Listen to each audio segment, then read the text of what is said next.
commander in Camp Pendleton back in a few years back, 1995. I knew Doug, of course, for the rest of our time in the Marine Corps.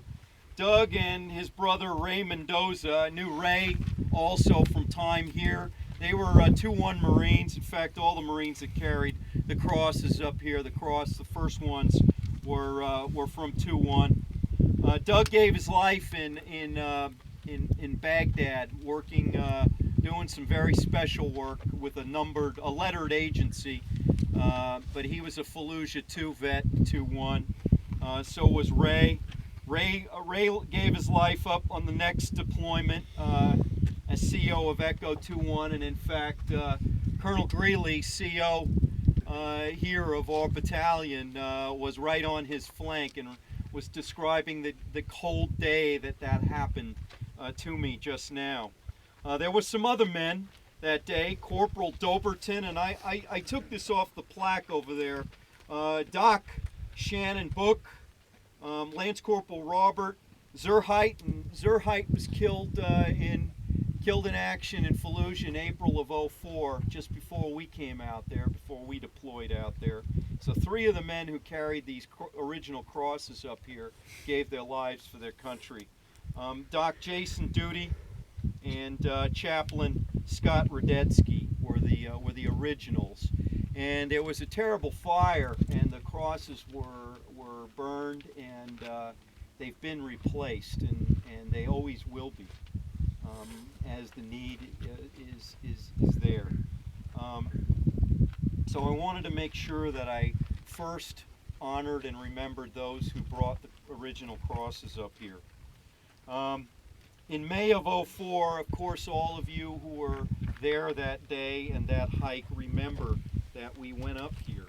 And we came up here with veterans like Jim Kaler and others that rode up here from World War II, Korea, and Vietnam. Do you remember? It was foggy. Mm-hmm. As we came up, we had set up some music up here. Chaplain Kennedy, it was his first thing. He had just checked in, wet behind the ears, battalion chaplain. He looked like such a kid. He was a young chaplain. And God, I knew what was coming. I really did, because we knew, 2-1's experiences in the regimental headquarters with Fallujah 1. We knew it was going to be a rough one out there.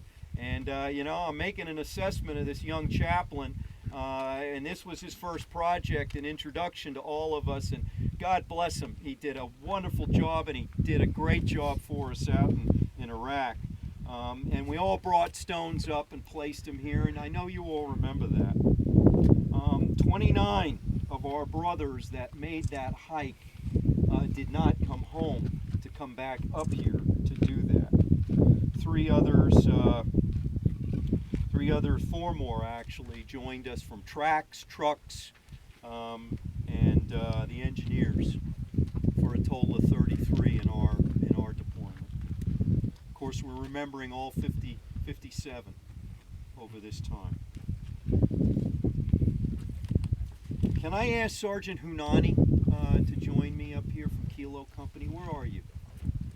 Sergeant Hunani, come on up. Sergeant Hunani is of course, he's a Marine. He's a Pueblo Indian, Pueblo Native American, and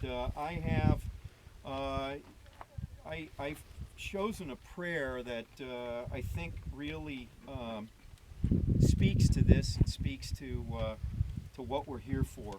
I'm going to ask you all to grab some dirt, some Mother Earth in your hands. Grab some earth in your hands, please. No bends and thrusts. A Pueblo Indian prayer. Hold on. Hold on to what is good, even if it's a handful of earth. Hold on to what you believe, even if it's a tree that stands by itself. Hold on to what you must do, even if it's a long way from here. Hold on to your life, even if it's easier to let go. Hold on to my hand, even if someday I will be gone from you. Hold on. Hold on, men. Hold on. Semper Fi.